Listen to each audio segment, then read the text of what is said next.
Hey, hi everyone. So this video will cover the continuation of our discussion on partnership dissolution, and this time we'll be covering admission by investment. So before we continue, let me turn off muna my mic para di mag-agaw ang ilahang signal. Oh, my mic, my camera pala, I'm sorry. Okay, sige. So now, the difference between admission by purchase and admission by investment is that for admission by purchase, the buying and selling, so the buyer is the new partner and the seller is the old partner. So meaning, no activity, C, partnership. Only thing is that ang mahitabo lang is transfer of capital from old partner or partners to new partner. Morning, sir. Tapos, ay po, ang admission by investment is that wala siya ginatawag na buyer or seller na at ginatawag nga investor o investee. Okay?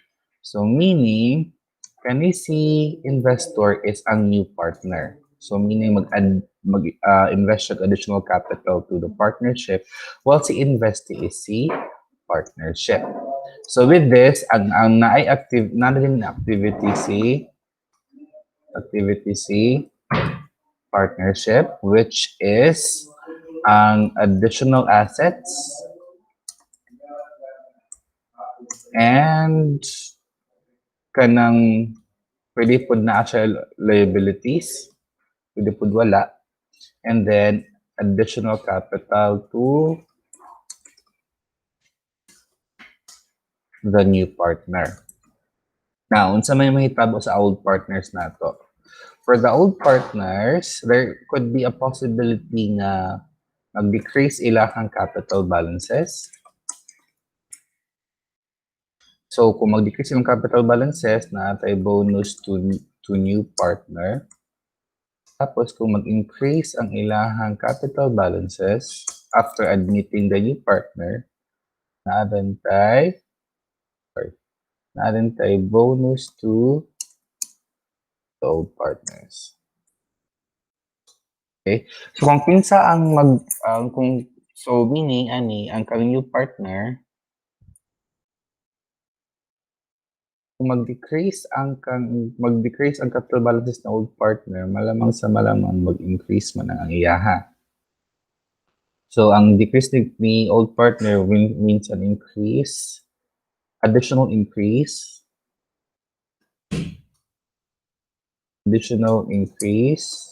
to the invested amount. Muna siya nga nag-bonus to new partner ta. And then, kung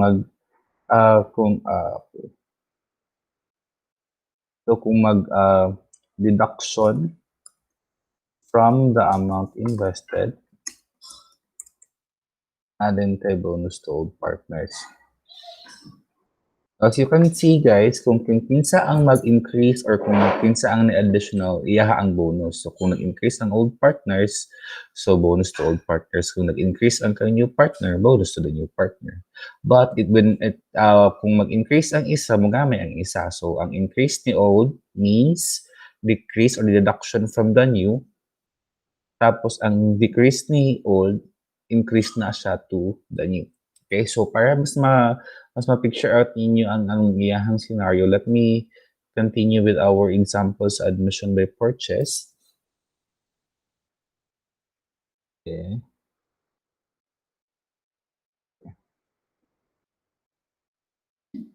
So case 1.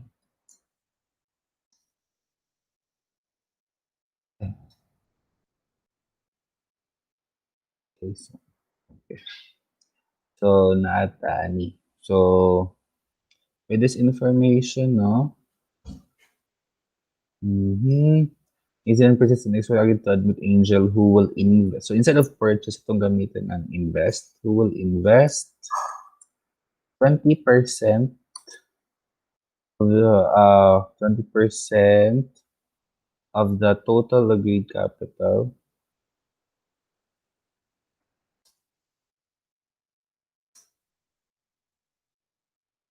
of 625,000 or 125,000. Okay.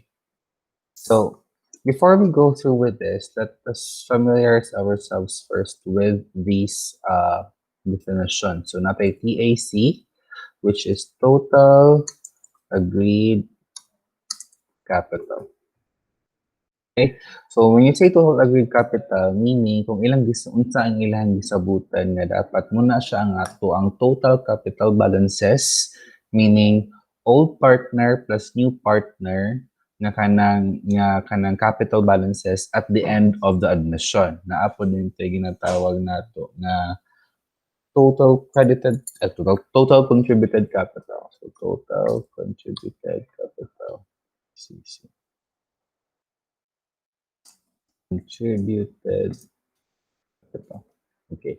So, kani si total agreed capital is kung unsa ilang sabutan na matotal nilang tanan. When we say total contributed capital, kung unsa ang imuhang old capital plus new. Okay? So, kana si old capital plus new, so it doesn't mean man good nga kung ilahang total na contributed capital will be equal to the total agreed capital. Okay? Naapo na yung tayo ginatawag nato na credited capital, yes. So, what is the credit? Exit 23. Saan eh? Ang? Exit 23. Pwede daw ako sa system. Wala man siguro exit 23. Okay, let's wait lang sa guys.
Okay, I'm back. So where was I?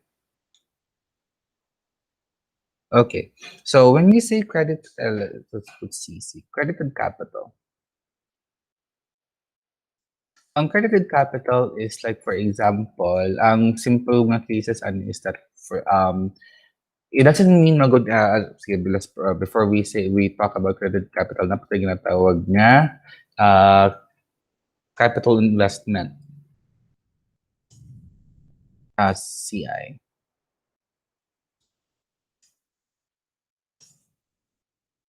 Okay. So kaning si capital investment man good is that kaning si capital investment is kung unsa gyud ang gi-invest ni new partner. While si credited capital is dili siya mag-matter kung unsa ang iyang investment but kung unsa ang amount nga ibutang as iyahang capital. Okay? So with that, naadin tayo ginatawag nga revaluation o bonus. Kasi man ni mahitabo si revaluation. There is revaluation when TAC is not equal with with PCC. So for example, we'll talk about these later on. We'll have a clearer picture about this one later on. While bonus happens when CC is not equal with CI. Okay? So napanin siya further pod nga kuan. So when PAC is greater than TCC, there is murag to positive revaluation. And this will result to kanang increase in the capital balances of all partners based on old profit ratio. While kung PAC is less than TCC, there is a negative revaluation which results to a decrease in the capital balances of old partners based on old profit ratio. Okay. And when TAC is equal to TCC, no revaluation. So, no changes in the capital balances of old partners. Okay? Now, for CC naman, so when CC is greater than CI, so kung ang credit nga capital sa new partner is greater sa iyang gi-invest, so there is a bonus to the new partner. So, ang mahitabo dayon ani na adayoy decrease in the capital balances of the old partners. Tapos when CC is less than CI, there is a bonus to all partners. Meaning, for example, ang invest niya is 100,000, ang credit sa iyang capital is only 80,000. So, tumabuad to ang 20,000 na mato siya sa old partners. Bonus to old partners, increase in the capital balances of old partners based on profit or loss ratio. Ay, wait lang. Sige. No. Okay. Now, what else? Okay. See. Okay. Yeah. Kanisha is also based on old profit ratio And same with this one.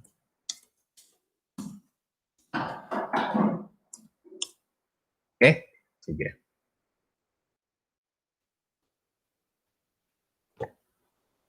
Now, let's continue with our example. So now, how much is our total agreed capital? So, gi-statement siya, di ba? So, TAC daw kuno is equal to 625,000. Now, how much is the total contributed capital? So, all partners have a capital balance of, all partners have a capital balance of 500,000. And with the additional investment of new partner, piliin niya ang new investment, 125,000. Okay, so pili ang ato ang total contributed capital, 625. So with that, TAC is equal to TCC, meaning no revaluation. So no complication. Next, let's check for the contributed capital of the new partner. Pila na iyang credited capital sa? Yung credited capital is equal to this is the percentage is equal to percentage of total agreed capital. So pila ka percent daw iyang kuan?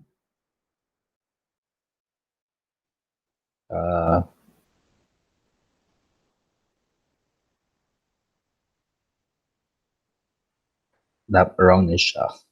We'll invest 125,000 for 20% interest with okay. Sige. So is it in parentheses where agreed to admit who will invest 100 for 20% interest, so the total agreed capital of 625,000. Okay, sige. So percentage of TAC. So pila man di ang percentage of TAC niya. So ihada ko nung interest nga investan is 20% of, so multiplied by the 625,000 nga agreed capital, total agreed capital. So 125,000. Pila man di iyahang capital investment is the investment. So yung capital investment is also 125,000. So with that, CC is equal to TI, meaning no bonus to partners. Okay? So kung pangutanan dayon mo nga what is the new capital balances of tapos what if doon panindira nga kanang profit and the remaining interest, the old partners will share with the remaining interest in accordance to their old profit and loss ratio. Kung pangutanan dayon mo nga what is the new profit and loss ratio, profit or loss ratio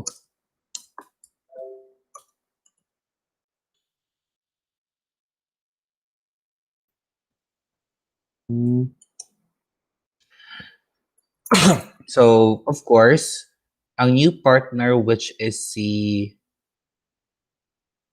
Angel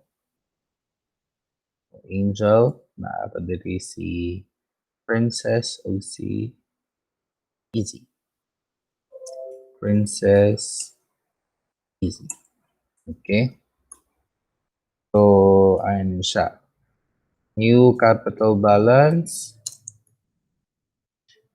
Of course, wala nahitabo kang Easy o Princess na capital balances. So, no changes at all. Tapos, For Angel, equal man iyang credited capital ug iyahang CI. So, this is. So, ato din total lang nga total capital balance is. So, dapat mo equal na siya sa total agreed capital, which is equal there. Okay? And then, pila din nga to ang new profit or loss ratio. Okay? So, originally, di ba, ang kangkuan is 40-60 man is a 40% iyaha, and then iyaha is 60%, while this one is nothing. This is old.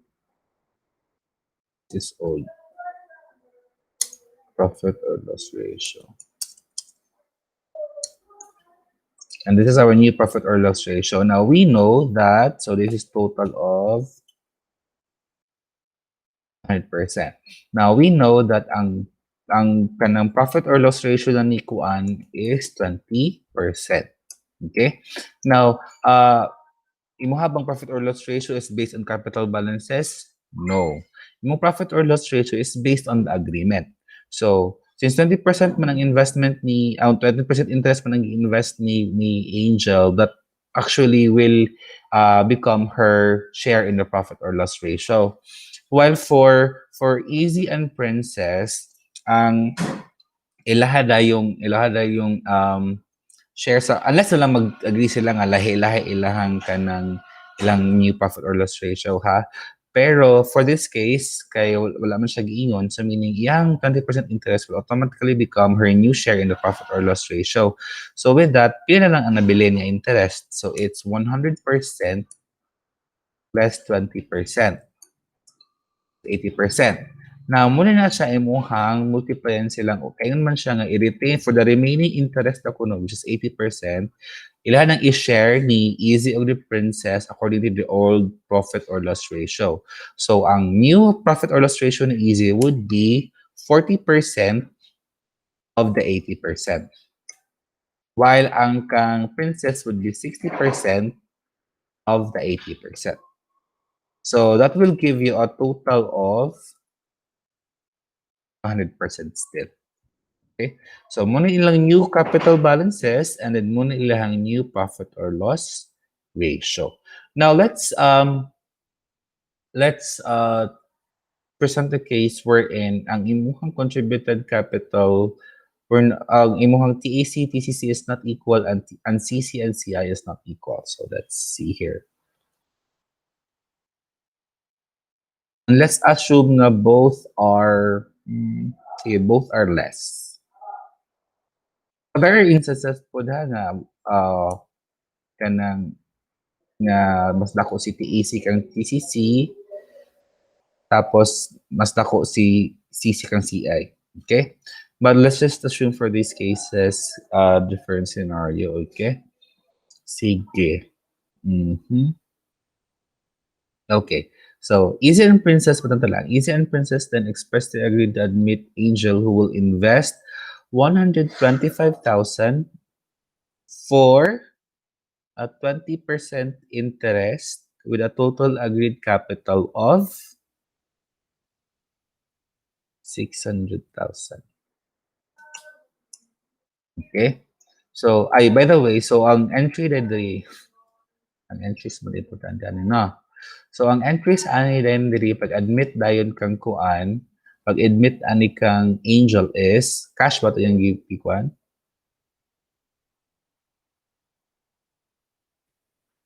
Cash. Okay. So, nata diri cash 125,000.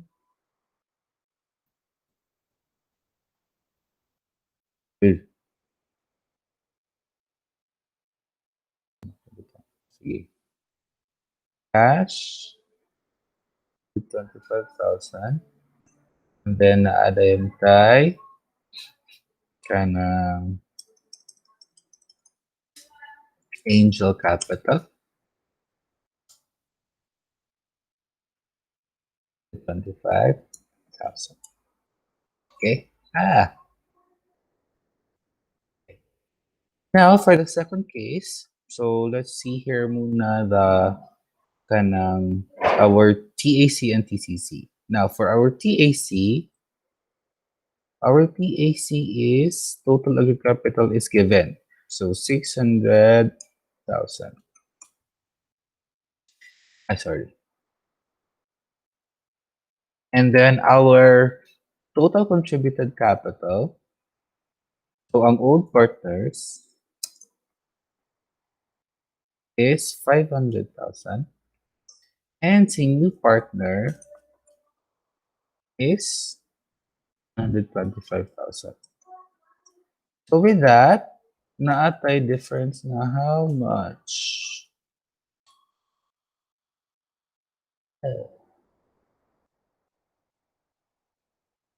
So the difference is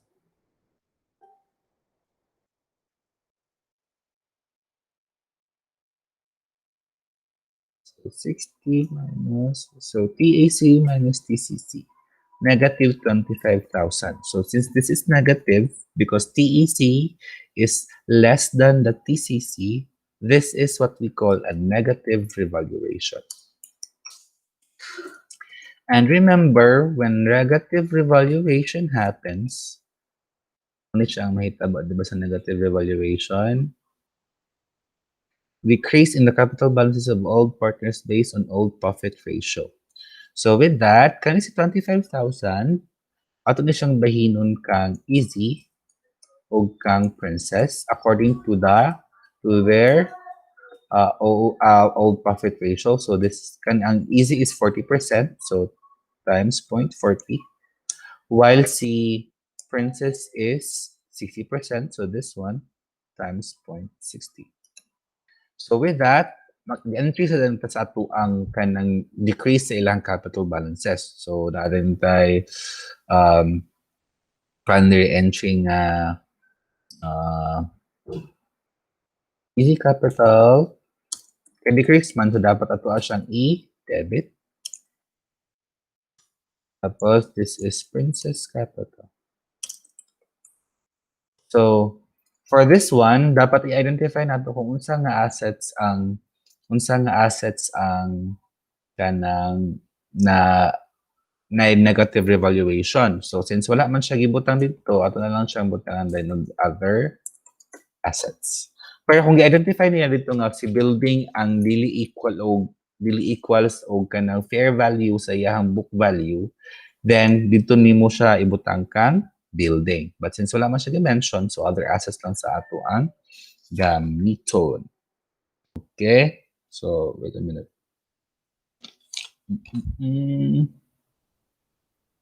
Okay. So, and then, or pwede na po nga mag-assets na lang ta diri. Pero dapat i-identify ninyo kung unsa siya nga specific assets, okay? So, kung building, kung receivables pa, kung inventory. But to simplify the entries, let's just use assets. Okay. Sige, and then, easy capital, and then assets. So, natin 10,000 for easy, 15,000 for princess, and assets, kuhaan na to 25,000. Okay. And then, after comparing our TAC and TCC, let's compute dayon tapos ang ato ang, what do you call this one? Ang ato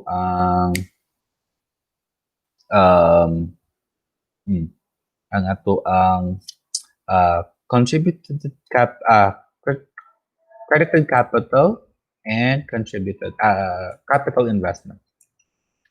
So, credited capital is how much naatay yun siya is 125,000. I know. This is the capital investment. 125,000. While our credited capital is, di ba, percentage of total agreed capital. So, 20% man daw siya of 600,000. So, 20% of 600,000. So, 120 lang. So, meaning na yun siya natin difference. The difference. So, our difference is how much?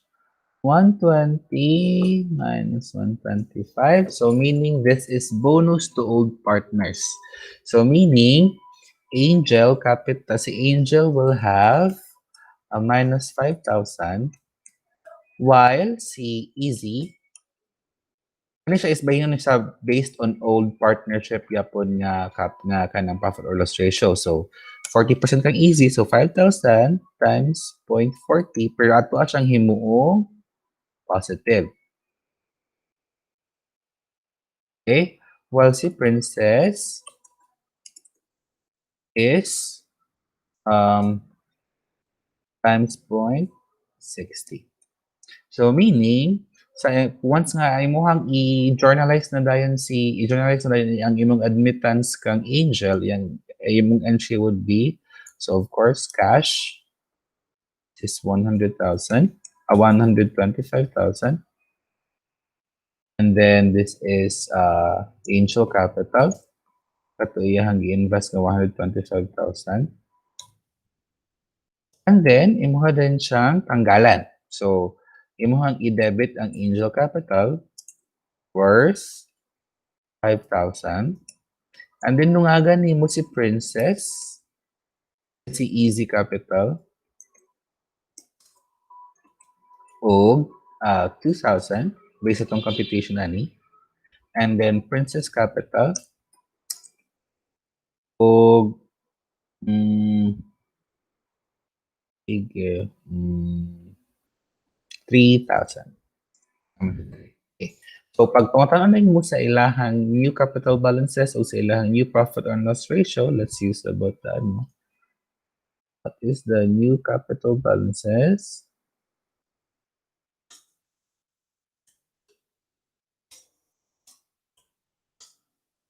Okay. Let's paste it here. Okay. So, di ba si Easy is ato ni siyang ipang-move dali ha para mas ano. So, old capital balance. So, kani malamang 0 si Angel. 0 si Angel. And then, naadayin tayo changes due to investment and revaluation. So, sa investment lang daan, kabot lang na nag-invest si Angel og 125,000.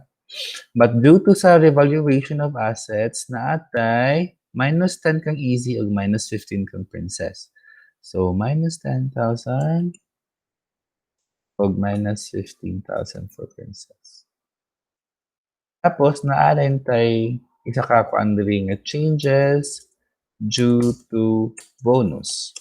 So, changes due to bonus, na by bonus si Angel, na siya minus 5,000. While si Easy na siya additional 2,000 and Angel has an additional 3,000. So, with that, natin tayo new capital balances. For Easy, it's the old minus the deduction plus the bonus. And then Princess minus the revaluation plus the bonus. And then Easy na iyahang investment minus the bonus. So dapat mo equal na siya sa ato ang agreed capital na 600,000. Okay. So this is your new capital balances. For the old profit ratio and the new profit ratio, it will still be the same. So 40-60 and then 20% ang kang 20% ang kang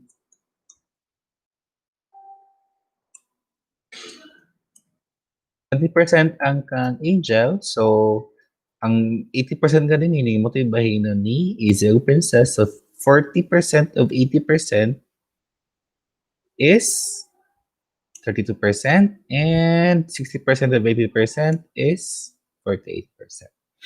Okay, so this one is we have a negative revaluation and this is bonus to old partners. Now let's set an example wherein naadayon tay bonus to bonus um, to the new partner. Okay.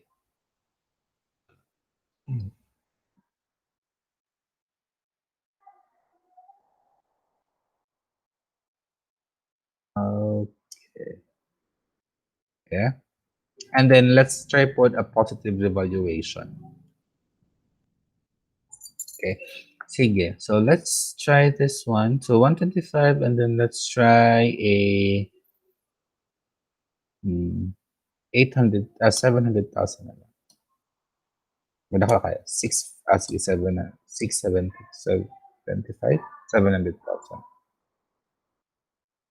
Okay, 700,000. That would be 700,000.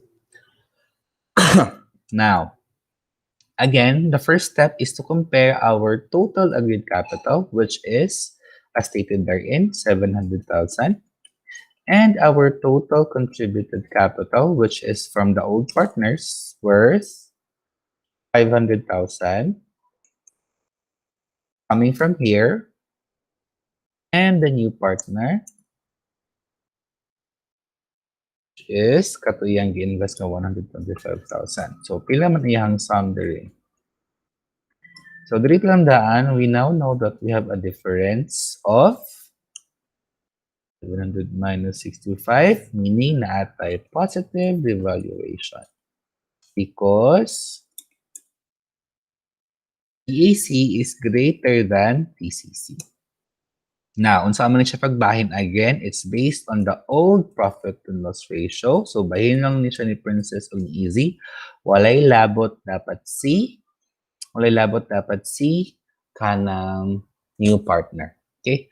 So, with that, so ang Easy is 40% of 75, 140. And then, kang Princess would be 60% of 75.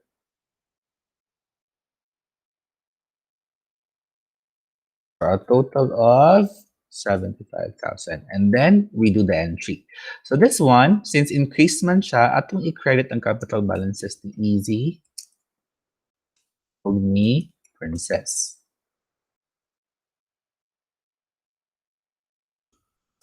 And then, atong i-increase ang atuang assets. So, kay positive revaluation man, so may increase imong assets. Negative revaluation means decrease imong assets. So, positive increase in assets is debit.